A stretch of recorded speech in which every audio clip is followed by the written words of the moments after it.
បាទនេះជាក្បួនធ្វើអាឈើដើម្បីដាក់ដាំដីនៅលើបាទហេតុអីបានគេធ្វើ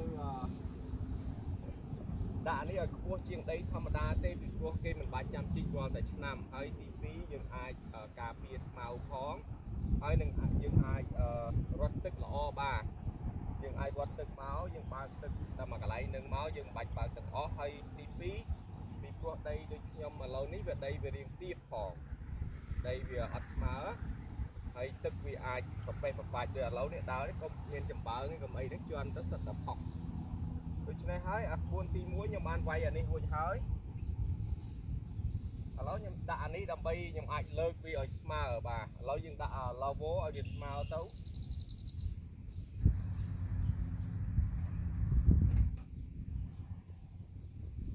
យើងមាន2វាល្អជាង1យើងដាក់អានេះមកចេះមកហើយយើងដាក់អានេះចេះមកមុនដំបូងយើងចង់ឲ្យស្មើអានេះមុន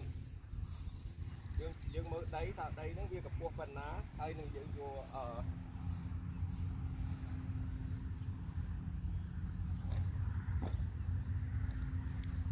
រៀបចំស្គ្រូឲ្យហើយបាទបើយើងអត់ធ្វើអញ្ចេះទេដីវាអាចធ្លាក់ទៅមួយខាងយើងអត់ចូលចិត្តអញ្ចឹងឥឡូវនេះខ្ញុំរៀបចំអានេះហើយចាប់ស្គ្រូទៅនេះ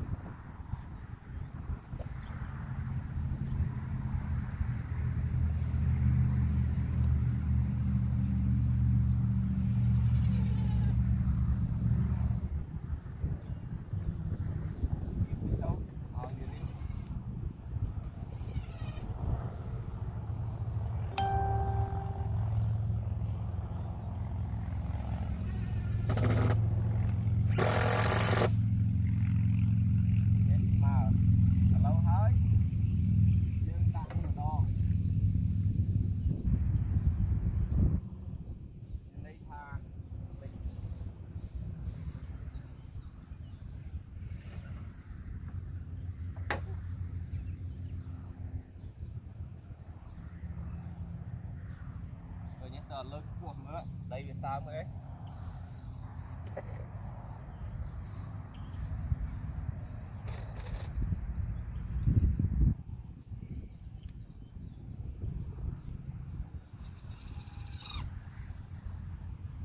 យើងលើកឲ្យខ្ពស់ចេះមកដើម្បីឲ្យវាស្មើបាទ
ដល់ពេលយើងធ្វើចឹងហើយយើងអាចលើកអានោះមកដាក់អញ្ចេះបាន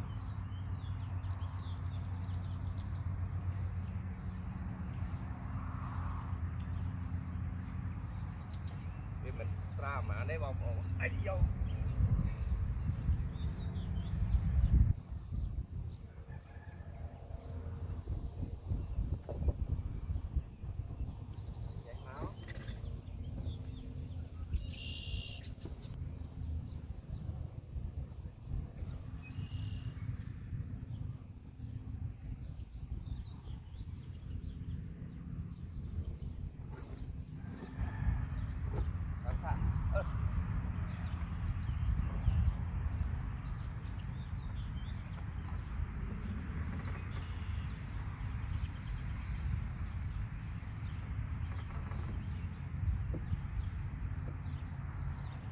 ឡូវយើងដឹងតែស្មើហើយ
Nào bên này dân nhận dục ở nhúa mọc nằm bấy dục chơ đầm nằm bấy đã ở việc smart hay dân mình bạch đã chích nâng corner nâng việc bày tế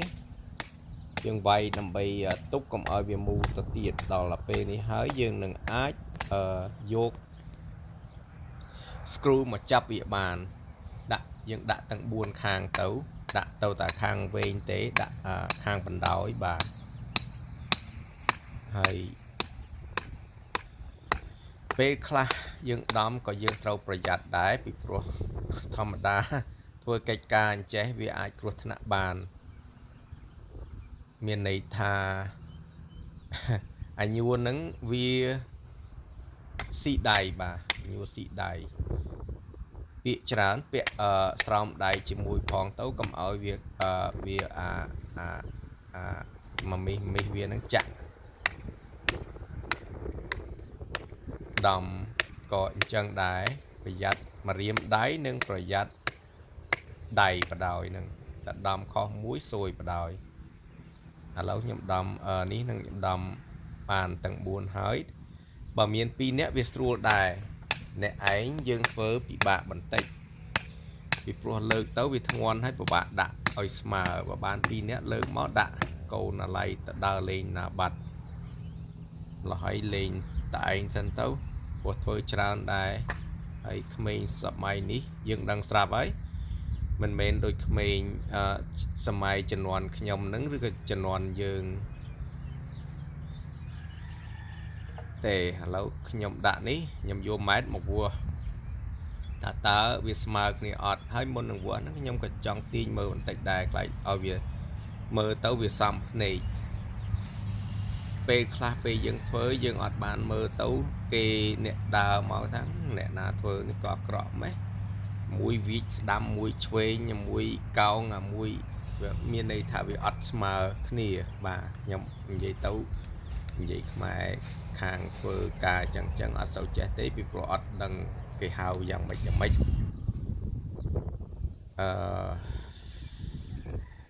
ដូច្នេះហើយខ្ញុំនឹងចង screw មួយដាក់ហើយខ្ញុំដើរទៅមុខដើម្បីរៀបចំឲ្យវាស្មើបាទខ្ញុំទាញឲ្យវារាងស្មើគ្នាមិនក៏មិនបាច់ស្មើធ្វើដូចយើងធ្វើផ្ទះទេក៏តែយើងឲ្យវាសមនឹងភ្នែកយើងខ្លះដែរបាទនឹងខ្ញុំទាញ line ហ្នឹងឲ្យវាចំស្មើទៅមកតម្រង់ត្រង់ហ្នឹងឲ្យដូចគ្នា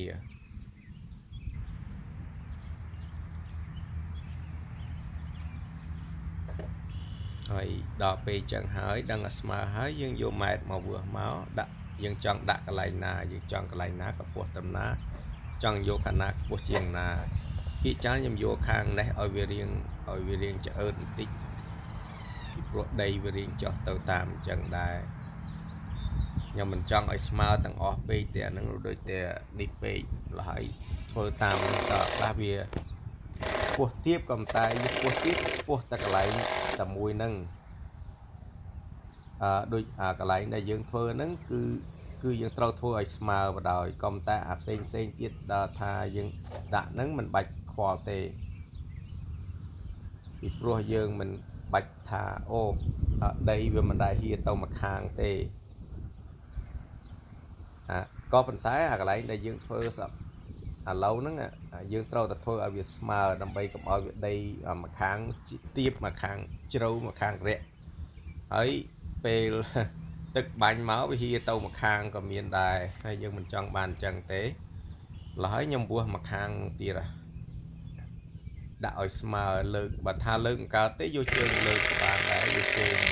ទុកព្រោះយើងម្នាក់ឯងវាពិបាកណាបើអត់មាន2នាក់មកវាស្រួលបន្តិចហើយខ្ញុំដាក់ទៅមកខាងមួយទៀតហើយតើនឹងស្មើអត់ក៏តែវាពិបាកតិចតើយកអាខ្លីមកដាក់វាស្រួលជាងអ្វីហ្នឹងមើលទៅវាទៅទាញឲ្យឆ្ងាយតិចហើយយើងលើកដូចខ្ញុំថាអញ្ចឹងបើយើងម្នាក់ឯងវាពិបាកបន្តិចគេខ្ញុំលើកទៅវាពេលយើងមូខ្ចៅទៅវាធ្លាក់អាឈើនឹងដល់ធ្លាក់ឈើហ្នឹងវាពិបាកម្ល៉េះទៅយកស្បែកជើងដាក់ទៅក្រោមហ្នឹងទៅរួចយកគាស់វាបន្តិចបាទ ពោះបន្តិចដើម្បីកុំឲ្យមើលម៉ែតមើលស្មើអត់ជាហើយមកមើលអាខាងខ្លីនឹងទៀតអស់ screw ទៀតអា screw នេះក៏វាចាប់ទៀតឥឡូវមកមើលខាងនេះម្ដងតើត្រូវលើកមិនលើកតែភាគច្រើនត្រូវតែលើកបន្តិចហើយយ៉ាមិនក៏មកអ៊ីនដែរលើកអីមិនអ៊ីនទេលើកដូចច្រើនមិនបានភ្លេច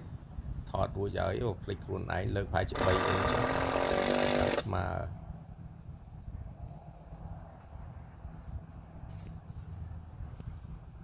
យកម៉ែត្រជាក់ម្ដងទៀតម៉ែត្រខ្លីពួកឈើហ្នឹងក៏មិនឈើល្អប្រហែលដែរឈើហ្នឹងយកមកពីគេមកដែរអត់បានទិញថ្មីទេពីព្រោះវាថ្លៃមួយដើម8 feet ហ្នឹងវាចូល3-4 ដុល្លារណាមួយដើមបាទហើយយើងធ្វើក្នុងមកទាំងអស់ហ្នឹងវាតាមរត់ទេរត់ខ្លះក៏ថ្លៃដែរប្រហែលជារត់ខ្លះប្រហែល$20ហ្នឹងមួយដើមដើម 2x6 ហ្នឹងណាប្រហែលជាប៉ុណ្ណឹងខ្ញុំថា20ហើយខ្ញុំមិនទាន់មកបញ្ជាក់កំតែនៅនេះវា4-5-10ឡើងលើហើយ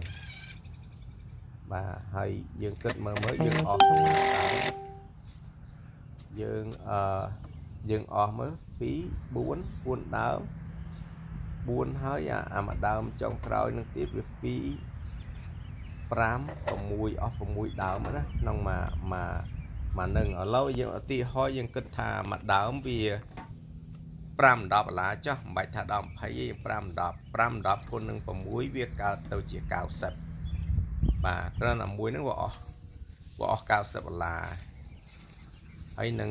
ខ្ញុំវាយស្មានតិចណាពីចានវាអស់ហើយជា100 130 140ត្រឹមយើងទិញ screw យើងទិញឈើចាប់អីនេះទៀតហើយត្រឹមដាក់ដីដាក់អីទៀតឥឡូវនិយាយពីរឿងហ្នឹងនិយាយពីរឿងដាក់លើកម្នាក់ឯងទៀតដាក់បានអញ្ចឹងមកដាក់វាស្រួលឃើញយើងអាចទាញយើងដាក់អញ្ចឹងយើងអាចទាញពួកឈើហ្នឹងយើងអត់ទៅដាក់ក្រាស់ពេកទេបើយើងទូដាក់ 2x4 យើងទាញមួយងាយចូលដែរឥឡូវខ្ញុំដាក់ស្ដើងណាខ្ញុំយកអាឈើគេធ្វើលបងនឹងយកមកដំបាទឃើញទេដំឲ្យរាងស្មើទៅដាក់ប៉ុណ្ណឹងទៅវាបានហើយវីដេអូខ្ញុំលើកនេះវែងតិចក៏តែគាត់តែចង់បង្ហាញបងមិនមែនថាខ្ញុំនឹងចេះបកកែណាទេខ្ញុំក៏ចេះតិចតួចដែររឿងធ្វើនឹងធ្វើលើកទី1និយាយចំទៅមើល YouTube ដែរហ្នឹងក៏តែយើងធ្វើតាមក្បួនយើងខ្លះព្រោះយើងធ្លាប់ធ្វើផ្ទះធ្វើអីហ្នឹងយកលឿនបន្តិចហើយក៏យើងយកមកប្រើពិចារណាខ្លួនយើងធ្វើយ៉ាងម៉េចអ្នកខ្លះគេវាយហើយគេដាក់នឹងបដ ாய் គេយកដីពូនពីក្រោមខ្ញុំថាធ្វើអញ្ចឹងដូចបន្តិចដីហ្នឹងប៉ះណាវាអត់ដូចឲ្យយើងដំឈើនេះហើយយើងស្រូទៅវាជាប់ទៅក៏ល្អដែរវាអត់មានធាក់ចូលញ៉ៃទេហើយដល់ពេលយើងចាក់ដីហ្នឹងហើយពេលវាហៀតិចតួចក៏អត់ខកអីដែរបាទព្រោះអាហ្នឹងវានៅនឹងជាប់នឹងដីដែរគាត់ថាយើងខាតដីបន្តិចបន្តួចប៉ុន្តែដល់ខ្ញុំទៅហើយហ្នឹងខ្ញុំ screw ដើរ screw ជុំវិញហើយហ្នឹងខ្ញុំយកអាដូចលើកទី1នឹងដែរឥឡូវcòn so tập 2 minute ទៀតទេក៏ចប់ហើយដែរខ្ញុំក៏សូមអរគុណថ្លែងអំណរអរគុណបងដែលបានមើលហើយនឹងបងណាខ្លះទេដែលបានមើលគាត់ឲ្យខ្ញុំដាក់ទៅដើម្បីឲ្យជាអនុស្សាវរីយ៍របស់ខ្ញុំមួយដែរដើម្បីទុកមើលថាអូនេះបានធ្វើអញ្ចេះហើយក៏ទុកជាអនុស្សាវរីយ៍អនាគតទៅកូនក៏មើលទៅអូគេនឹងធ្វើបានអីខ្លះបាទហើយក៏តើកូននឹងក៏យកចិត្តទុកដាក់អត់ពេលឃើញឪពុកធ្វើកូនកូនប្រុសមួយយុ8 10កូនមួយទៀតហ្នឹងគេនៅខ្លួនគេហើយ22នៅកូនពៅអាយុ6ឆ្នាំបាច់វាកូនស្រីឥឡូវប៉ុណ្ណឹងឯងតែប៉ុណ្ណឹងទេសូមអរគុណ